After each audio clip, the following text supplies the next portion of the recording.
So when I went back to, and I stayed that year in California, then the spring of '67, I decided that I did have to leave Los Angeles. And I wrote to Adele Marcos, and I went to Aspen. Why is it blinking? No, it's all right. No. I went to Aspen. Oh, I see. No, I think it's all right. Brand new your batteries. batteries. Oh, they're brand new batteries? Yeah, oh, no, then I think it's no problem. No problem. So I went to, I wrote her, I went to Aspen. This was after I stayed that extra year in California. I'm listening. Yeah. I have it. You have it? And then I I worked with her in Aspen, and then I had my entrance exam that fall of '67. Now, at that time, in the jury, Anya Dorfman was one of the people in the jury. Now, this story you may want to follow up again, because unfortunately I don't have anything. I was trying to find something written down, a letter that I have from Peter Menin, but I could not find it. I wanted to find it to make a copy and give it to you, but I want to ask you a question. You know Gid Waldrop? Yes. Oh, yes. How is he? Because I haven't heard of him in a number of years. Last time I saw him was, just after he left the Manhattan School, where he felt very defeated, I think, But I only knew him, saw him regularly before Polisi took over, because I was the last appointment Menin made at Juilliard. Oh, you were? I see. And then he died very quickly after. I see. So Gid and I would. The reason I mentioned Gid Waldrop is because he may sort of confirm to you the story. What happened was, when I came to Juilliard, then in '67, and to study with Adele Marcos, I had my entrance exam, and Anya Dorfman was very taken with my playing, and supposedly, the way I heard the story, is she was a good friend of Horowitz's, or a friend of Horowitz's, and they told him that I had auditioned. Now, I had not been in touch with Horowitz or written him any letter or anything since that meeting in '66. So, Peter Menin one day calls me to a phone call to come to see him. So I, of course, didn't know what it was about. I thought that it was something with a scholarship or some problem or credits that I was bringing from USC. And I called Adele Marcos, and I asked her, Miss Marcos, what do you think this is about? And she says, oh, I know exactly what this is about. And she was right. It had to do with Horowitz at that time had been toying with the idea. I don't know how many times he toyed with this idea, because later on, but the point was that this was one of the times he was toying with the idea of teaching somebody at Juilliard. When Anya Dorfman evidently mentioned to him that I was now at Juilliard and I had auditioned at Juilliard, he remembered that I had met him. He had a great memory, that in that sense. And so he must have gotten in touch with Peter Menin, because Peter Menin, that was the first and only time I had anything to do with Peter Menin the years I was at Juilliard. And he asked me, he says, Mr. Horowitz would like, I would like to know the exact words that he said, because at the time I was rather stunned by it, but it had to do with my studying with him. It was not just my playing for him, but it was studying for him, because I remember that I told him, I said, the problem is that I'm already committed to Adele. See, I had already thought this out. Because people had said to me, oh, wouldn't it be great to study with Horowitz? And I said, not at all.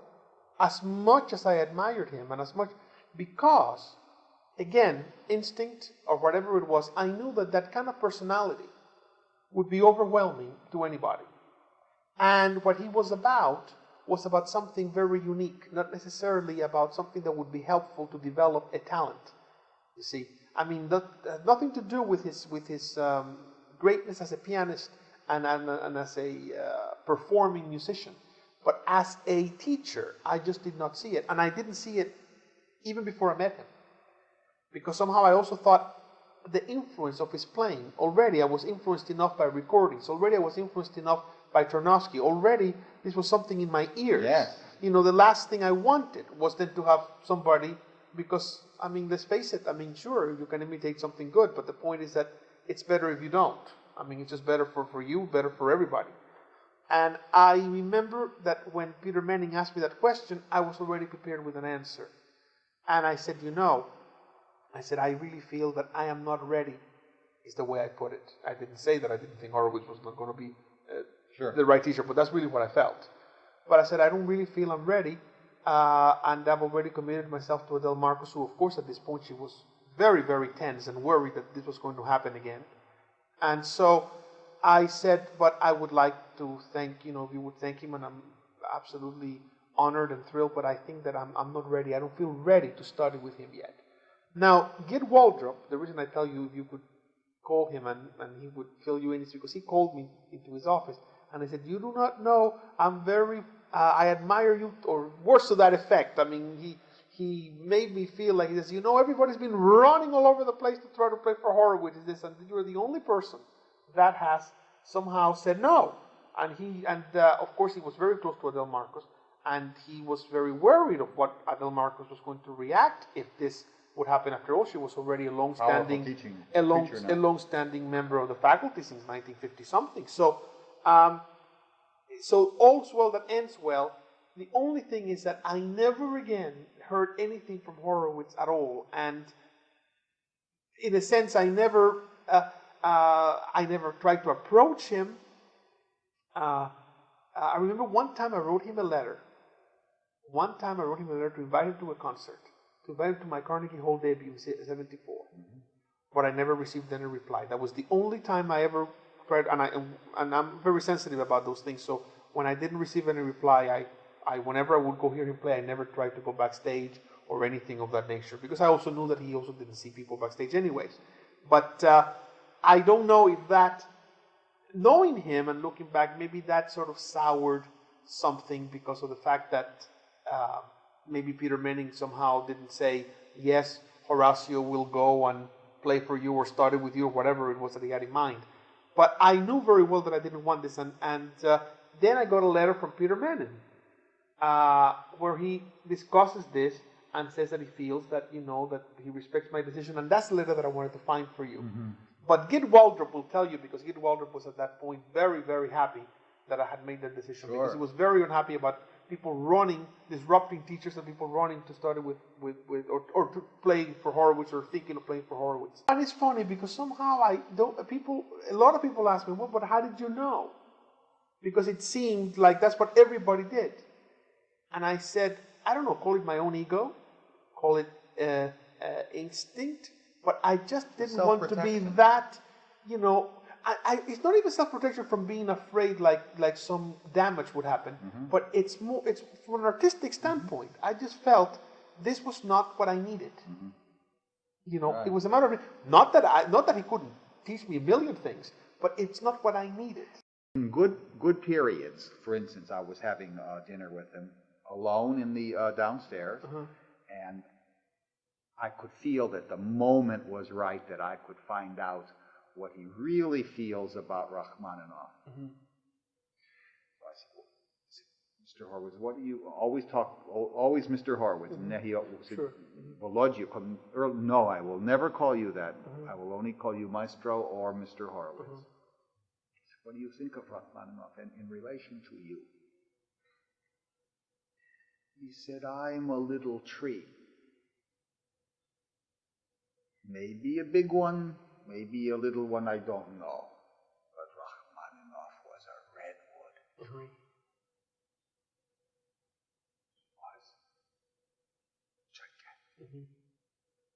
I would never be him. Then I felt a little bit more at ease, and I wanted to see now what he thought of Liszt then. I said, well, what would you think of Liszt? Oh, this is what he did. He says, I am here. And Rachmaninoff is here. So what, Maestro, would you think of Liszt? I want to know what you feel. Oh, he says, Rachmaninoff is a redwood. He says, Liszt, he got up. He's so far away that it will take years for us to even understand what Liszt was. See, so that kind of thing shows that he had the gift of introspection, of being able to analyze a situation, that he was not, sometimes I wondered if some of, like on television, some of his interviews were almost put on to some degree. He felt he was a buffoon. A buffoon, so although I also think that part of his personality was that too. You see, it wasn't only, but I don't think he liked to be serious in public. I mean, as in an interview, let's say. Yeah. I don't think that was his nature. But But that is, in a gist, as far as my association or encounter with Horowitz. That's it. So it was just that one time with the follow-up at Juilliard when I was, and then that was the. It's marvelous. It's a two-part story already. You see, with the Tarnowski and the Tarnowski at the end. Yes. When he comes back to hear him, and we're going in the car, and he says about, I don't know what I'm going to tell him. Like, finally suggests, maybe you don't have to tell him you don't like it. Maybe you just say hello. And you had to be the teacher. Yeah. Always. Until the end. Till the end. Till the end. Well, we have it. We have a marvelous essay. Now, do you want to talk about any specific recordings, performances, times you heard him, what his impact on piano playing was? Well, many times I think about, obviously, about pianists, and there are many pianists that I admire. There are many, many pianists. I mean, people that, I mean, it's amazing. The piano literature is so rich, and there are so many pianists that have contributed. Really, pianists that necessarily, for example, are not the most famous household words. William Marcellus. Oh, wondrous. I mean, this is a great pianist. I mean, who has some great recordings. But I mean, he's not a household word like Rubinstein or Horowitz. And there are others. So the case of Horowitz, what I find that is fascinating is, and let me see if I can put this into words. It's really the only musician that I can think of where there is an extra musical quality, feeling. I mean, for example, when we were talking about Rachmaninoff, when you said what he said about Rachmaninoff, there is no doubt. You hear Rachmaninoff's recordings. First of all, his music as a composer, beginning with that. And yet, when you hear Rachmaninoff, there is a naturalness at his best. There is a naturalness, a warmth, a mastery, a freedom. It's an ideal way of playing certain music. I mean, there's no doubt about that. And you can, I mean, let's say, for example, when you hear Arthur Schnabel in his best, there is again that same feeling of mastery, of insight, of inevitability, the tonal beauty. When Horowitz, the thing about Horowitz that is very difficult and why it's such a fascinating is that, trying to say something that has not been said already much better by many people. But no, it hasn't been. You know why? The extra musical is really the idea. This is why this book could be written. There is some inexplicable extra musical thing that makes people, no matter what country, want to write an essay about Horowitz where they wouldn't on Rubinstein or right. Right. You see, there is something about his personality at the piano that it's completely different from any other pianist, including from what I've seen of pictures of Rachmaninoff. I wish I had seen a film of Rachmaninoff, but certainly Richter, who is a great pianist. I mean, you name it, Gilels, Rubinstein. Titans. They're titans, absolutely. But Horowitz, in his manner, the physical demeanor, that face of his that is part clown, part devil, the hand position, which is almost a mockery of what piano position should be. Beautiful. The exaggerated sound, which in the right music gives it a kind of a thrill and an electricity and ability to come to life that is almost that it cannot be imitated, because if it's imitated, it's a complete distortion. However, when he does it, it's not. No. I mean, and when I say a complete distortion, I'm qualifying that. I don't mean a complete distortion. What I mean is that the exaggerated dynamics, even when he's at his best, it's something that is so unique in his personality that no other pianist, whether it's Rachmaninoff or whether it's Richter, whether it's Rubinstein or whether it's Gilels or whether it's Giesecke, did that. In other words, it's something that was so unique. His, quote, madness, eccentricity, whatever word you want to use, was so much part of the music, which is why, unfortunately, I feel that there are many areas of the repertoire where he was not necessarily the most satisfying pianist to listen to. I mean, whereas you find someone like Rubinstein that encompassed practically the whole piano repertoire, and you may find in this composer or in that composer or in this work or in that work someone else that perhaps dug deeper. At the same time, you find a certain kind of bearing, anchoring, whatever word you want to use, in music, in correctness, in stylistic perception, in normalcy, in humanity. Whereas in Horowitz, you find that when these qualities are applied to music that is not the music that is necessarily what he excels, then there is a disquieting feeling. See, it's not just that one doesn't like it or that one prefers another one. It's now almost that it doesn't fit. You get that feeling. So, for example, when you hear him play Beethoven, or when you hear him play, I'm trying to think, because I always listened to the Horowitz things that I loved the way he played. I never necessarily went, so after I heard something that I didn't particularly care for, I didn't just go back to listen to that. But there is a disquietness when he wasn't trying to think of it. Well, let's take, for example, the A-flat Polonaise towards the end that he played. I mean, somehow it lacked nobility, it lacked grandeur, it lacked, and yet it was vulgar. And yet there was no reason why it should, because pianistically there was nothing in the Polonaise that he certainly could not. It had to do with an emotional misunderstanding or a wrong projection of what he was about. Yet he could turn around and have a recording of the F minor ballade, which is very beautiful, the earlier recording on RCA. Yes. And the same thing with the Polonaise Fantasy, you see. Yes. So it's that sort of never been able to know what to expect from Horowitz. You know, the unexpected is, I heard him play sometimes where I thought this, was absolutely unique in the sense of the standard. Like Isaac Stern, I think in his obituary said that very few instrumentalists is given the gift of setting a standard. And Horowitz set a standard. The standard that he set was a standard of the possibilities of what the piano can do in terms of coloristic and expressive devices. I mean, there's no doubt. But yet, when I also heard him play sometimes where it was absolutely, inexplicably bad. Inexplicably bad. I'm not talking bad mechanically speaking, but bad taste speaking.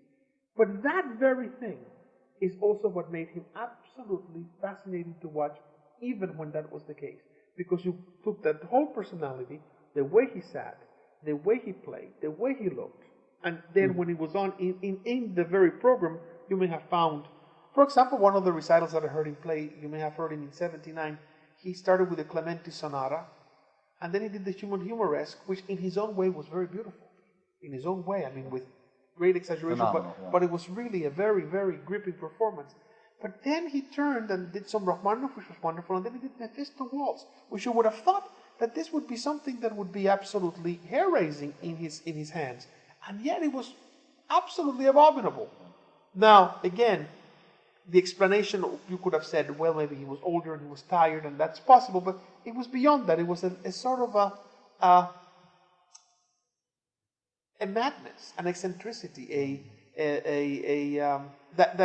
you cannot conceive of another pianist quite doing it that way in that same standard, going through that range in the same program. Somehow So as far as his impact, I think his impact on any pianist that listened to him, in terms of the Russian repertoire, in terms of making beautiful sound at the keyboard, in terms of expressivity, you have to be indebted to him. I mean, there is no way about it. He was a tremendous influence.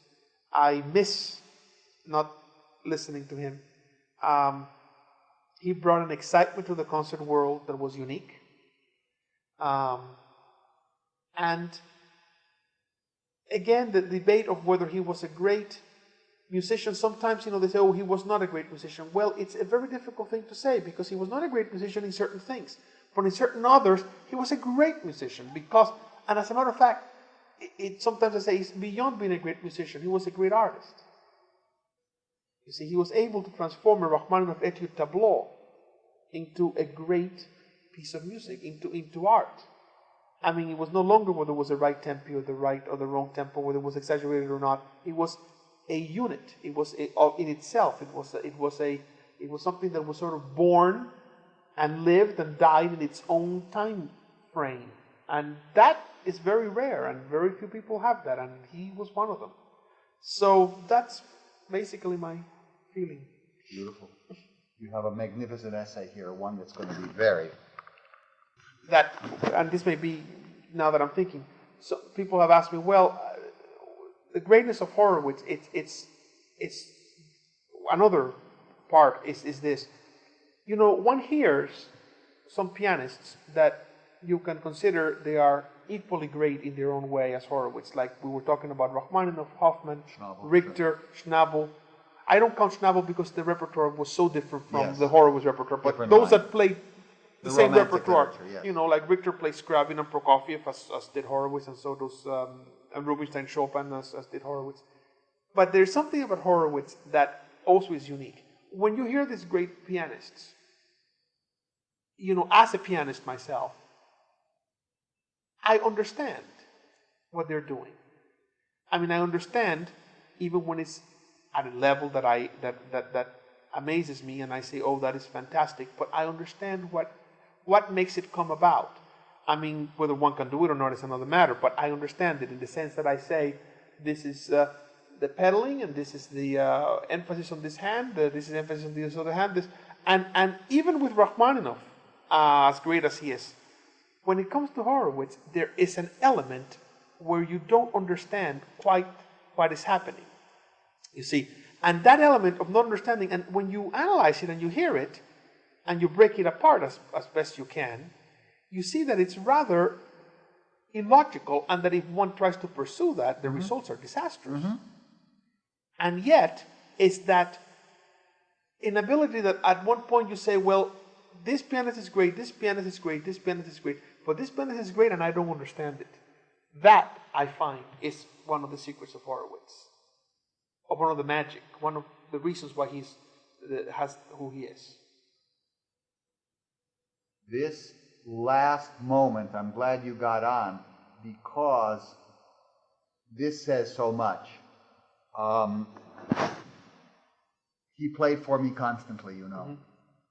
I never understood. I went over to the piano, I looked, I heard, I always left without thinking even maybe I could imitate or learn a little bit in my own limited way, or nothing.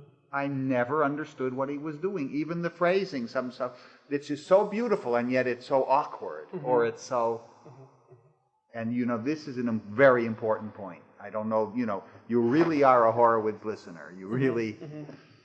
Because you can admire others. I mean, you can say, even to some degree, even prefer in some ways. Absolutely. But I understand it. I say, okay, this is that. I can hear it clearly in my head. I can.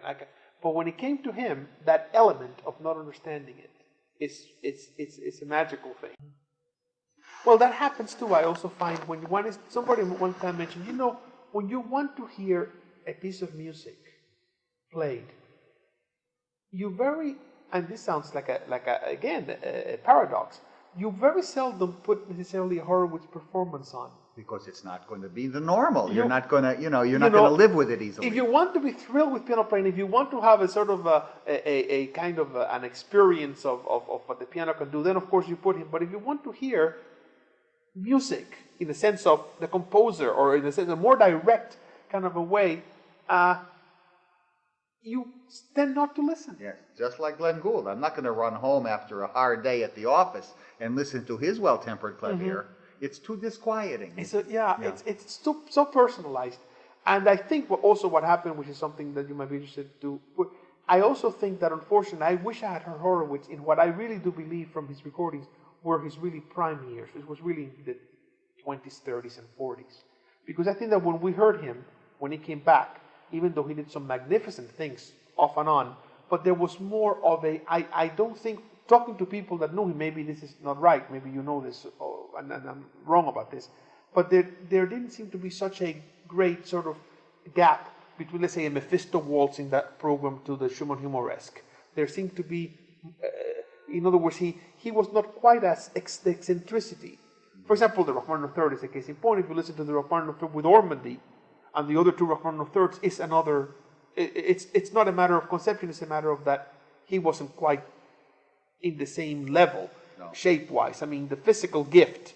It was almost a caricature of That's it, the skeleton. It was interesting in some ways. Sometimes some of his performances, for me, were very interesting because, like the Rachmaninoff third, as a case in point, I thought, oh, how interesting to see it without the flesh, to see how he tries for an effect without getting it. You know, how he tries to do something, but yet there's not enough behind it to make it work. And then you sort of saw, but the problem with that was that it was very unsatisfying musically, just on that level. Yes. So, but I'd like that in. I'd like this in. Whatever you. It's just that And you'll look it over when it's done, and